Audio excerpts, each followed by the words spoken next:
Hello जी, राम राम। कैसे हैं आप सब? आई होप आप सब लोग अच्छे होंगे। और मैं किचन में आई हूँ, मेरे को एक पुरानी बात याद आ गई। इधर रेनू काम कर रही है इसी की बात याद आई है।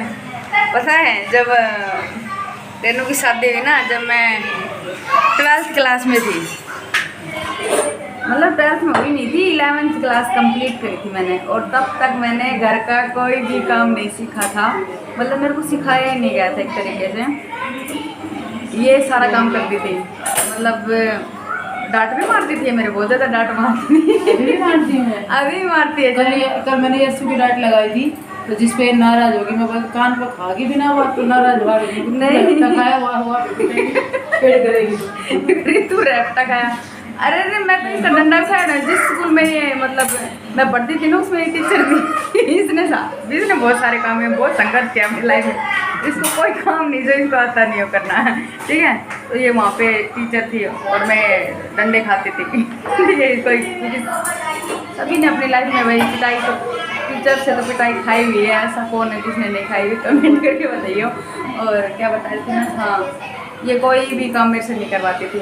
और जैसे ये किचन में है ना, तो अगर मैं सोचूं कि मैं खाना बनाऊंगी, मैं रोटी बनाऊंगी, भाई साहब सही बताऊं, मैं ये तो क्या, जब मैं आ जाऊँ ना, तो मैं अगर चौथी काम करती रहूँ किचन में, मेरा भाई बर्दाश्त। हाँ, भाभी भी बोल रहा है गर्मी हुआ लाग रही है। गर्मी। एक बात और बताऊँ, जब तक मेरी शादी नहीं हुई थी ना, तब, और जब शादी होने के बाद भी जब मैं वापस जाती थी ना घर पे, जब ये ऐसे जो मतलब एकदम फ्री, एकदम फ्री, अब मेरे को कोई जरूरत नहीं है, डांट खाते जाओ, मौज करते जाओ। डांट भी बहुत खाती थी मेरे से, डांट तो अभी भी खाती है, अभी भी खूब करता, अभी तो मैं इतनी मोटी ताजी नहीं पता है ये बुला दी यार। हाँ, मैं यूँ कह रही थी, मैं ये बर्तन धोती ना, तो मेरे को डांटती जाती लगातार, कोई काम नहीं करती है, कुछ नहीं करती है। और फिर बोलती, एक काम कर, मैं बर्तन धोती हूँ, तो मेरे पास बैठी बैठी बात कर मेरी ये ड्यूटी होती थी। तो मैं ये मेरे से बातें करती रहती, बर्तन धोती रहती, और सही गलत जो भी होता ना, मेरे को सब बातें बताया करती। फिर उसके बाद ये किचन का तो कभी करने ही नहीं दिया इसने मेरे को। रोटी सब्जी मैंने कभी नहीं बनाई। जब इसकी शादी हो गई थी, तब मैंने खाना बनाना सीखा था। और तब भी क्या सीखा था, मम्मी ऐसे बोलती, अभी गर्मी बहुत। एक बात बताऊँ आज आप लोगों को, मेरी शादी हो गई थी ना, मेरी शादी में मेरे को इतनी तकलीफ नहीं हुई थी, मेरी मम्मी के लिए मेरे को रोना नहीं आया था, ठीक है, क्योंकि मेरे मन को एक तसल्ली थी कि ये मेरी मम्मी के पास है। और जब इसकी शादी हुई थी ना, मैं आपको बता नहीं सकती मैं कितना रोई थी। मेरे को यूँ लगता था अब क्या होगा, नहीं तो मैं जब तक वो गाना नहीं है, हम आपके कौन में है शायद वो गाना, सुन मेरी प्यारी बहना सजा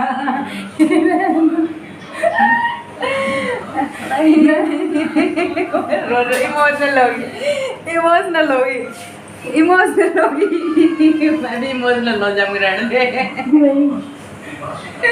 एक बात बताऊँ, ये बीमार हुई ना, चलो वो याद नहीं करेंगे, ना वो याद नहीं करेंगे, हमारे कुछ भी हो जाए, लेकिन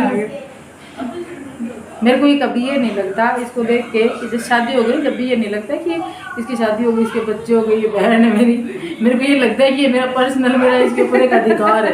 अभी इसके पसीने देखो नहीं, और मैं ये लगता है इसके ऊपर मेरा अधिकार है, पर ये मेरे अधिकार के कारण, अगर प्रतीक जी भी सामने बैठे हो ना, तो भी मेरे को ये फील ही नहीं होता प्रतीक जी सामने बैठे, मैं आज तक उस दौर से निकल नहीं पाई। हमारी एक अलग ही जिंदगी है ना। अरे अरे इंसान के दो बहनें होनी चाहिए भैया ना भैया।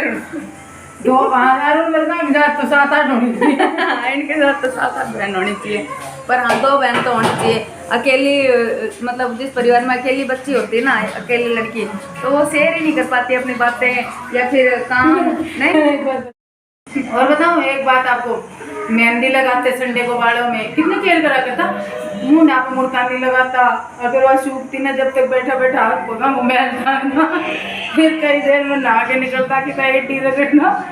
केयर भी बहुत करते थे हम एक दूसरे की, मतलब पर वो होता ना स्किन केयर हम नहीं करते थे, ब्याह पीछे किसी स्किन केयर, ब्याह बाद में के ब्याह बाद तो कितना चोट लग रहा करता, कोई चावल का आटा को स्क्रब तैयार करके डब्बी में, शादी से पहले वही सभी करते हैं। वो नीम के वो छाल होती है ना छोटे, हम तो छोटे बोलते हैं।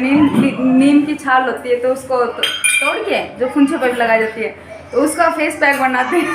इससे पुर्जियाँ होती थी। मेरे है ना पिंपल्स बहुत ज़्यादा होते थे, देखो अभी भी निशान होंगे है ना। तो जब बहुत ज़्यादा पिंपल्स होते थे ना तो उस टाइम पे मैंने वो यूज़ किया, नीम की छाल को घिस घिस के लगाया तो मेरे सारे पिंपल्स चले गए। तो मैं एक चीज़ और बताऊँ, मेरी शादी से पहले ना इसकी, अर्जुन की, मेरी, हमने ना एक ड्यूटी निर्धारित कर रखी थी। अरुण था वहाँ पे, अरुण की भी, अरुण झाड़ू लगाएगा, अर्जुन पोछा लगाएगा, ये बाहर कपड़े धोएगी, मैं अंदर किचन का संभालूंगी। कपड़े धोना इसका प्रिय रहा है हमेशा, इसको मेरे धोए हुए कपड़े पसंद नहीं आते थे। वह कपड़े, मेन बात ये होती है कपड़ों में, कपड़े धुल जाए लेकिन फिर ये यकीन नहीं आता कि कितना पानी यूज लिया है, क्योंकि कपड़े बिल्कुल पानी में से अच्छे से निकलने चाहिए, है ना। नैनी गेट बंद क्या तेरे मामा जा रहा है बात। और क्या बता रही थी मैं यार, आलू के पराठे हमारे हाथों के बहुत फेवरेट। एक टाइम पे मैं 4 पराठे खा जाया करती आलू के, अब मैं 2 रोटियां नहीं खा सकती एक साथ। आलू का पराठा मैं बनाती और मम्मी मक्खन निकालती। मेरे कभी घी हजम नहीं हुआ, मैंने बिना घी के कभी खाना नहीं खाया।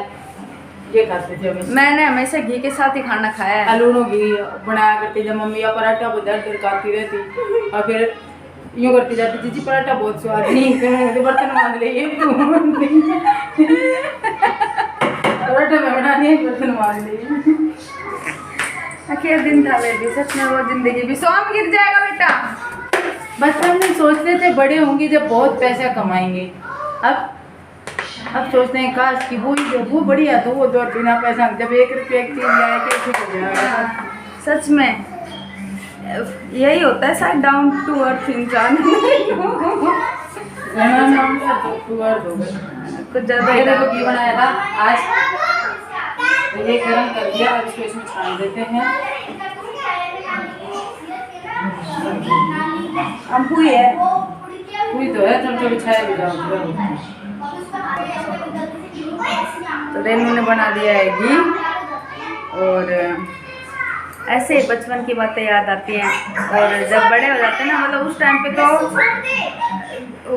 एक दूसरे से चिड़ी भी मस्ती थी, और मतलब फीलिंग्स का एहसास नहीं था कि हम 4 भाई बहन भाई एक दूसरे से इतना प्यार करते हैं। हम दोनों की तो बात ही अलग थी, क्योंकि हम दोनों झगड़ा भी करते थे लेकिन एक साथ ही रहते थे हमेशा। और अब उस चीज़ का पता चलता है कि हाँ, जब ये आती है ना तो ये मेरे को एक कॉल करती है, बस मैं आ रही हूँ, मेरा चाहे कोई प्लान हो चाहे नहीं। हम अभी भी झगड़ते हैं, हम अभी भी झगड़ते हैं। अभी मैं तो मेरे जोड़ा उठा के चल मैं और अर्जुन के साथ मजाक कर देते हैं, अर्जुन ससुराल ये निकल जाती है। अर्जुन और ये दोनों मेरे को इतना तंग करते हैं। कल सैंडविच बनाई, ठीक है, सैंडविच बना के, और फिर उसके बाद मैं अर्जुन बोले मेरा तो एक ही मकसद था कि बस कुछ भी करके इसका पेट भर दूँ। ठीक है, खाते खाते बोली ना खाऊं मैं, तू क्या सोचा मैं आया था, मतलब एक यो बोली तू क्या सोचा मैं भूखा हूं, मेरे पेट भरना है बस, यूँ कह के ना। मेरा तो मन था लाइव ऑन करूं और फिर दिखाऊं इनकी असलियत कि ये कैसा है सच में। मतलब कोई इंसान ज़्यादा इमोशनल होता है ना तो उसको ये अच्छे से रुला दे, और मेरे जैसा हो तो वो ससुराल वापस भाग जाए। लेकिन ना मैंने ना जान नो बोले मैं जाऊँगी वापस, फिर मैं बोली माफ़ी मांग लिया, तुम आपको बड़े हम तो नहीं दो। फिर माफ़ी मांगी गई मेरे से, तब मैंने इनको माफ़ कर दिया थोड़ा थोड़ा। लेकिन मैं जब भी कोई ऐसी बात होती है तो मैं ऐसे करती हूँ, जा रही हूँ मैं मेरे ससुराल, क्योंकि मेरे ससुराल नज़दीक है। फिर मम्मी कल मम्मी बख्शती नहीं। हाँ, कल मम्मी ने दोनों डांटती बहुत ज़्यादा, और आज है ना इसकी आईब्रो खराब हो गई है ना रेनू। तो बनाने वाली थी ना, बताना आप लोग क्या कमी रही। बनाने वाली थी ना, हमने डांटते ही देख लिया था तो, लेकिन इसने उसको डांटा नहीं। वो मुझे कह रही थी कि तेरी छवि नजर आई उसके अंदर, तो मैंने उसको डांटा नहीं। मैं सोची मेरी छवि नजर आई तो दबा दूँगी, दुगुना डांटना चाहिए। तो अगर मैं फिर आईब्रो जरा पे कर दी ना, मैं रैप्टा मारती थी उसके यहाँ। मेरे को ये लगा कि इसकी नौकरी का पेट खराब हो जाएगा। सही बात है। तो चलो जी, अब इसने वीडियो बस ये ऐसे वीडियो बनाती है, बस यूँ कर लिया। तो मेरे पास कुछ है भी तो नहीं है। एक तो मैं पूरे दिन शॉर्ट बनाऊँ, एक तो मैं एक मैं शॉर्ट बनाऊँ, एक मैं दवाई लेके सो जाऊँ। मैं इस इंसान के लिए नींद बहुत ज़्यादा ज़रूरी है। जो इंसान सोता नहीं है ना और जिसको नींद आती है ना, वो सबसे ज़्यादा संपन्न इंसान है मेरे हिसाब से। आना नींद नहीं आवे या नहीं सोवे भाई साहब। अरे दिन में तो पड़ जाए ना, दिन में थोड़ी बहुत देर पड़ जाए, मतलब आध पौन घंटा, और जब हमारा सोने को टाइम हो तो उठो उठो